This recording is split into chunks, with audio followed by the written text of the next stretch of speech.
which is second chapter, microorganism friend and foe. Microorganism friend है या फिर दुश्मन है, शत्रु है, जो भी है वो हमें देखना है। तो अभी तक हम लोगों ने अपने चैप्टर में जितने भी बेनिफिशियल बैक्टीरियाज हैं, बेनिफिशियल माइक्रो ऑर्गेनिज्म, उनके बारे में, सबके बारे में पढ़ लिया। बेनिफिशियली क्या करते हैं अभी, मैन्योर बनाने का काम करते हैं और नाइट्रोजन को क्या करते हैं, फिक्स करते हैं। तो इस प्रकार से हम लोगों ने पढ़े थे, जो इम्पोर्टेंट भी थे हमारे लिए। ठीक है, अभी हम लोग आज के चैप्टर में पढ़ेंगे हार्मफुल बैक्टीरिया, कि हमारे जो भी फूड पार्टिकल्स को डिस्ट्रॉय कर देते हैं या फिर प्लांट को डिस्ट्रॉय कर देते हैं। आप लोगों ने देखा होगा ना, बहुत सारे प्लांट्स है वो सड़ गल जाते हैं, उसमें क्या लग जाते हैं, बैक्टीरिया लग जाते हैं। आप लोग फ्रूट्स को लेके आते हो घर पे, कुछ टाइम के बाद वो फ्रूट खराब हो जाते हैं। दैट मीन्स क्या है, उसके अंदर बैक्टीरिया कुछ लग गए, फंगस लग गए, है ना। तो यानी कि वो कुछ बैक्टीरिया ऐसे होते हैं जो उनको क्या कर देते हैं, खराब भी करते हैं। ठीक है, तो अभी तक हम लोग ने यूजफुल बेनिफिशियल बैक्टीरियाज के बारे में पढ़ा था। आज के चैप्टर में हम लोग पढ़ेंगे जो भी इतने हमारे हार्मफुल बैक्टीरियाज है उनके बारे में। ये वर्ड्स मीनिंग्स ये है, आइसोलेशन, अलग करना, एंथ्रेक्स एक रोग होता है प्लांट्स के अंदर, रस्ट, जंग। एक्चुअली ये रस्टी पेचेस हैं, कि मतलब क्या होता है कि आप लोगों ने देखा होगा प्लांट की जो पत्तियां होती है उनमें गोल गोल ऐसे जो होते हैं ब्राउन ब्राउन से कलर के क्या होते हैं, पैचेस बन जाते हैं, वो उससे रिलेटेड है ये। फूड स्टफ, खाद्य पदार्थ, टॉक्सिक, जहरीले, प्रिजर्वेटिव मीन्स परिरक्षक। तो कई बार क्या होता है, हम लोग के फूड खराब होने लगते हैं तो हम लोग क्या डालते हैं, उसमें प्रिजर्वेटिव डालते हैं ताकि वो फूड हमारा लॉन्ग टाइम के लिए सेफ रहे। नाउ हम लोग क्या करते हैं, चैप्टर में पढ़ते हैं कौन से हार्मफुल बैक्टीरिया उनको कैसे प्रिजर्व कर सकते हैं। So now let's start the chapter. Okay, तो स्टूडेंट्स आप लोगों ने यहाँ तक चैप्टर पढ़ लिया था। क्लीनिंग द एनवायरनमेंट में भी ये बैक्टीरिया यूज़ होते हैं। उसके बाद अगर हम बात करें that is harmful microorganism, कि हार्मफुल माइक्रो ऑर्गेनिज्म कौन कौन से हैं। Microorganism are harmful in many ways, बहुत सारे वेज में हार्मफुल भी होते हैं। Some of the microorganism cause disease in human being, कुछ माइक्रो ऑर्गेनिज्म जो होते हैं वो ह्यूमन बींग्स में डिजीज कॉज कर देते हैं। प्लांट्स एंड एनिमल, प्लांट और एनिमल्स में भी सच डिजीज कॉजिंग, ये जो डिजीज कॉजिंग माइक्रो ऑर्गेनिज्म होते हैं इनको बोलते हैं हम पैथोजन। पैथोजन का मैंने आपको बताया था रोग कारक। ठीक है, ये क्या करते हैं, रोग को फैलाते हैं, रोग करते हैं। तो जो डिजीज कॉजिंग बैक्टीरिया उनको क्या माइक्रो ऑर्गेनिज्म, उनको क्या कहा जाता है, pathogens. Some micro organism spoil food, उनको वो फूड को खराब कर देते हैं। Clothing and leather, let us study more about their harmful activity. और अब हम पढ़ेंगे कि और भी क्या हार्मफुल एक्टिविटी है जो ये आपके करते हैं। देखिए, disease causing microorganism in humans, humans के अंदर डिजीज कॉजिंग माइक्रो ऑर्गेनिज्म कौन कौन से हैं। Pathogens enter our bodies through the air breathe. देखो, जो पैथोजन होते हैं वो हमारी बॉडी के अंदर एंटर करेंगे। किस टाइप से एंटर करेंगे, हम लोग सांस लेते हैं, है ना, ब्रीथ के थ्रू। ठीक है, या फिर हम लोग जो फूड पार्टिकल्स खाते हैं, ठीक है, तो हमारे फूड्स के अंदर हो सकते हैं। तो इस टाइप से फूड पार्टिकल्स में भी क्या होते हैं, हमारे जो ये माइक्रो ऑर्गेनिज्म होते हैं, फूड पैथोजन जिनको कहा जाता है, वो एंटर कर सकते हैं। ओके, आप लोग को देखो अभी फ़िलहाल ये कोरोना वायरस चल रहा है ना, तो ये क्या है, ये आपका एक वायरस है जो क्या कर रहा है, डिजीज़ कर रहा है। अब आप लोगों ने देखा होगा कि आप लोग को बोला जाता है हैंड सैनिटाइज कीजिए और आपको मुंह को कवर करके रखना है, मास्क लगाना है। तो उससे क्या होगा, जो हम लोग सांस ले रहे हैं, है ना, तो उससे हमारा क्या होता है, इजी हो जाता है।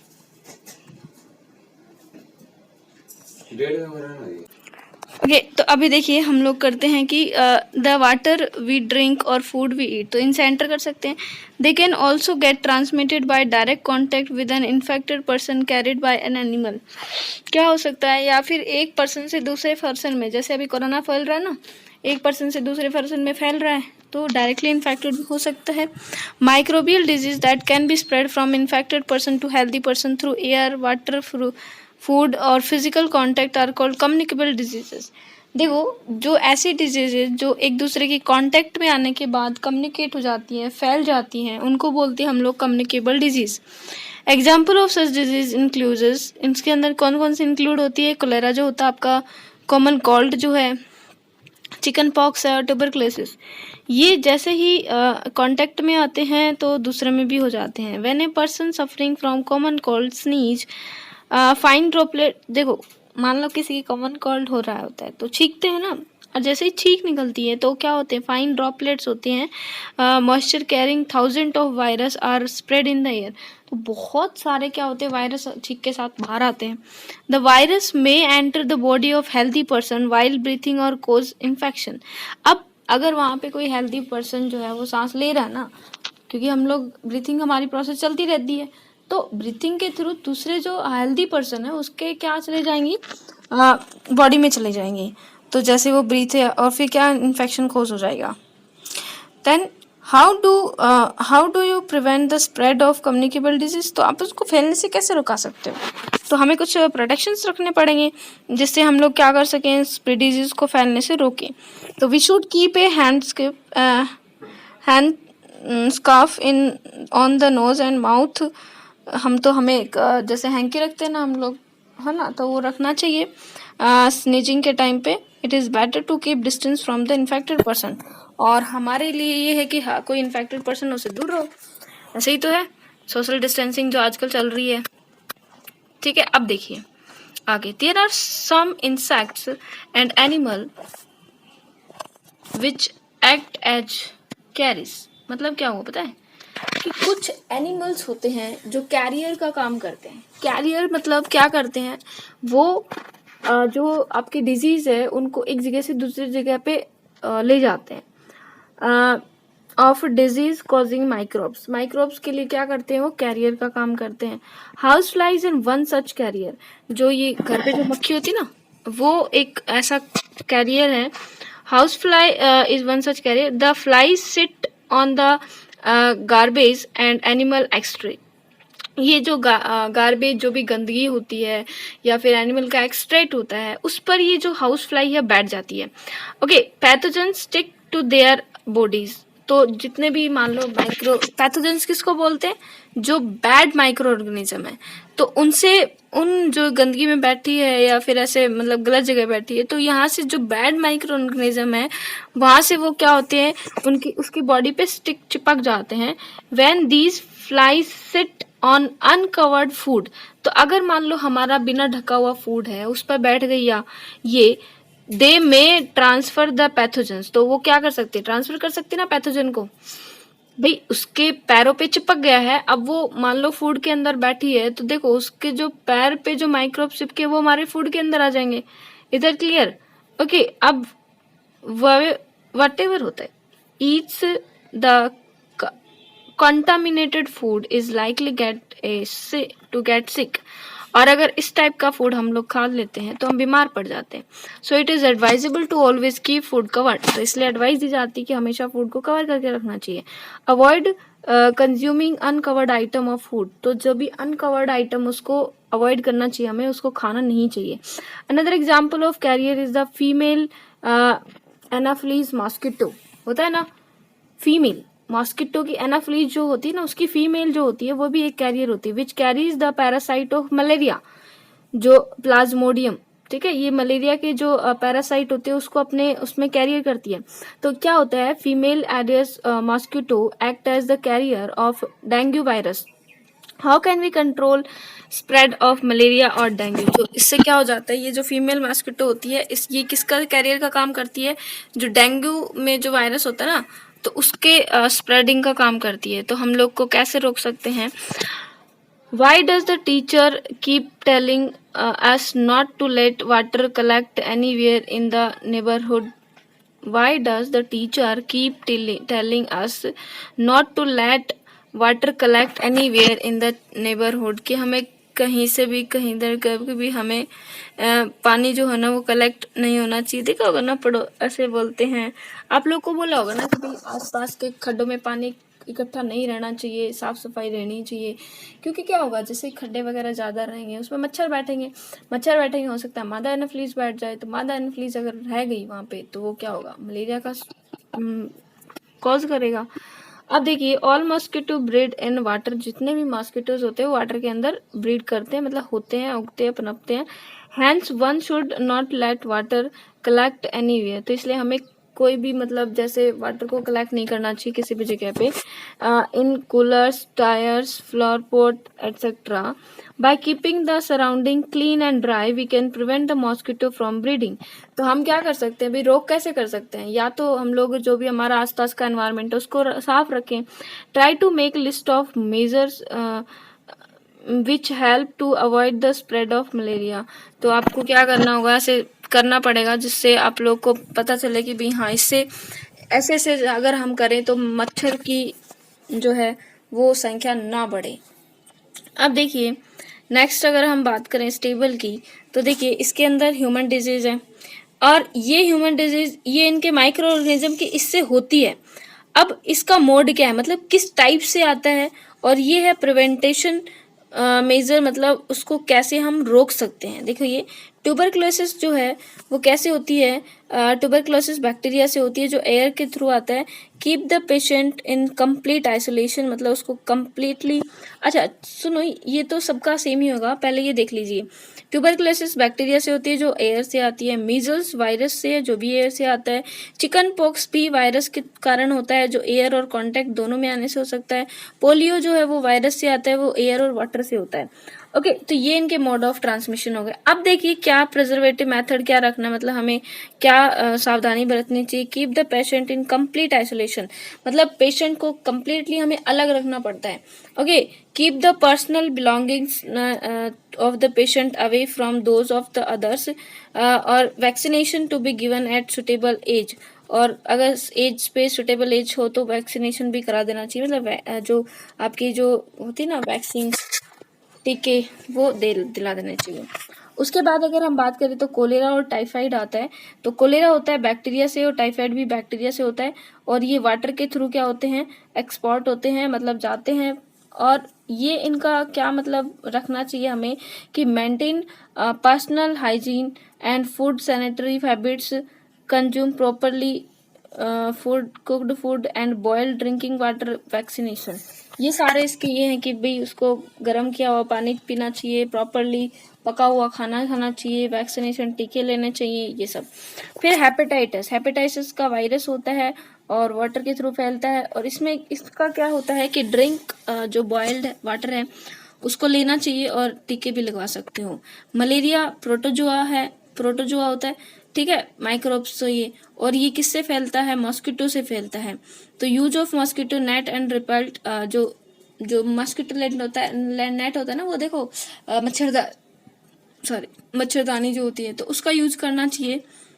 स्प्रे इंसेक्टिसाइड्स और इंसेक्टिसाइड्स को छिड़कते रहना चाहिए, और कंट्रोल ब्रीडिंग ऑफ मॉस्किटो की ब्रीडिंग को कंट्रोल करना चाहिए by allowing water collect in the surrounding.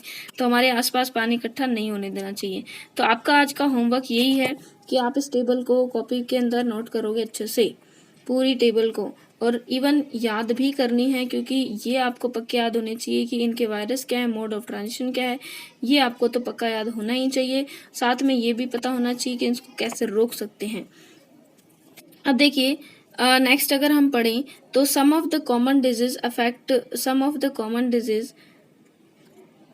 affecting humans, their mode of transmission and few general method to prevention table 2.1 दिखा दिया, बता दिया मैंने आपको कि किस प्रकार से उसको रोक सकते हैं। अब देखिए disease causing micro organism in animal, ये तो ह्यूमंस की बात हो गई। अब एनिमल्स की अगर हम बात करें एनिमल के अंदर कैसे होता है, तो several micro organism not only cause disease in human and plant but also in other animal, की कुछ माइक्रोनिज्म होते हैं जो सिर्फ उसमें ही नहीं बल्कि एनिमल्स के अंदर भी क्या करते हैं, डिजीज करते हैं। अब देखिए एक ये है, ये पढ़ लीजिए। Robert Koch 1876 discovered the bacterium bacillus anthracis which causes anthrax disease. ये इसने ऐसा बैक्टीरिया मतलब डिस्कवर किया बैसिलस एंथ्रेक्सिस, जो कि कौन सी डिजीज कॉज करता है, एंथ्रेक्स, है ना। ये अभी मैंने लिखवाया था आपको कि कौन सा रोग होता है ये। अब देखो क्या होता है, जो एंथ्रेक्स जो होता है वो एक dangerous human and cattle disease होती है, जो कि बैक्टीरिया के द्वारा होती है, ह्यूमन की भी और कैटल की भी। Foot and mouth disease of cattle is caused by virus के द्वारा होती है। अब देखिए disease causing microorganism in plant, plant के अंदर देखिए several micro organism cause disease plant like wheat, rice, potato, sugarcane, orange, apple and other. बहुत सारे माइक्रो ऑर्गेनिज्म जो होते हैं इनके अंदर क्या करते हैं, डिजीज कॉज करते हैं। The disease reduce the yield of crops, crops की डिजीज। अब देखिए अगर मान लो हमारी फसल के अंदर क्या लग गया, कीड़ा लग गया, तो बताओ हमारी यील्ड जो है, यील्ड मतलब लब्धि, बताया भी था पहले भी कि जो आपकी यील्ड है फ्रूट फसल की वो क्या हो जाएगी, कम। See table 2.2 and some such plant disease they can be controlled bye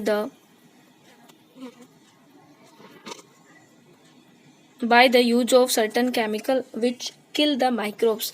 हम लोग क्या करते हैं, माइक्रोब्स का कुछ ऐसे यूज करेंगे केमिकल्स को जिससे वो वायरस क्या हो जाए, खत्म हो जाए। अब देखिए ये आपकी क्या है, डिजीज है जो प्लांट्स के अंदर होती है। सिट्रस कैंसर होता है जो कि बैक्टीरिया के थ्रू होता है, और बैक्टीरिया द्वारा होता है और एयर के थ्रू होता है। रस्ट ऑफ व्हीट, मैंने बताया था ना, इसकी पत्तियों पे ऐसे ब्राउन ब्राउन से धब्बे बन जाते हैं, ये फंगस के द्वारा होते हैं, ये भी एयर और सीड के द्वारा होता है। येलो वेंस मोजेक ऑफ भिंडी, भिंडी को ओकरा भी बोलते हैं, तो भिंडी के अंदर ये रोग फैलता है जो वायरस से फैलता है और इंसेक्ट इसको कैरी करता है। समझ आया? तो ये हमारे, आप ये टेबल भी बनाओगे, ठीक है, that is homework also. 2 table हो गई, वर्ड मीनिंग हो गए। ओके, तो उसके बाद अगर हम बात करें that is food poisoning and food preservatives, फिर chemical method, nitrogen fixation, then chapter complete. तो ये हम नेक्स्ट क्लास में हमारा हो जाएगा चैप्टर कंप्लीट। तो अगर मैंने आज इतना करा दिया तो नेक्स्ट क्लास आधी बच जाएगी, इसलिए करते हैं आज कंप्लीट करते हैं यहीं पे। आप लोगों को क्या करना है, आप लोगों को होमवर्क में दोनों टेबल कंप्लीट करनी है। टेबल, वो टेबल, 2 टेबल है, एक तो एनिमल वाली है, एक ह्यूमन वाली है, सॉरी प्लांट वाली है और एक ह्यूमन वाली है, दोनों आप कंप्लीट करोगे। Okay students, bye. हाँ तो स्टूडेंट्स, जो आपको चैप्टर में वर्ड मीनिंग लिखाई जा रही है वो अपनी कॉपी में नोट डाउन करिएगा। वर्ड मीनिंग के बाद जो भी मैं आपको होमवर्क बोलती हूँ, जब मैं आपको बुक से रीडिंग करा रही होती हूँ, तो उस टाइम पे जैसे मैंने कल 7th क्लास को बोला था, 6th क्लास को, ये जो मैं आपको बताती हूँ लास्ट में कि ये आपको डायग्राम बनाना है, ये आपको बनाना है, तो आप उसे अपनी कॉपी में नोट डाउन करेगा। जो भी टेबल फॉर्मेशन के लिए दी जाती है, बुक पढ़ाते टाइम मैं आपको टिक लगवाती हूँ कि ये आपको अपनी कॉपी में नोट करना है, तो वो आप अपनी कॉपी में नोट कीजिएगा, ठीक है।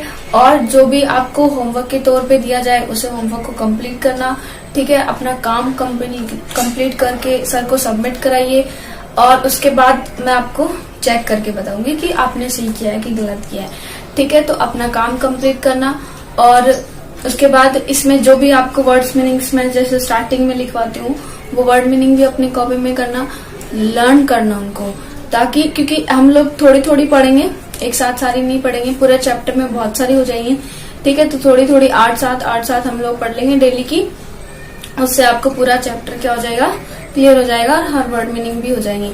तो चैप्टर को अच्छे से लर्न कर लिए, वर्ड मीनिंग को भी अच्छे से लर्न करना, ठीक है। और जो आप काम करते हो उसको वो सर को सबमिट करा देना, ताकि वो मतलब मैं आपको चेक करके दे सकूं, ठीक है।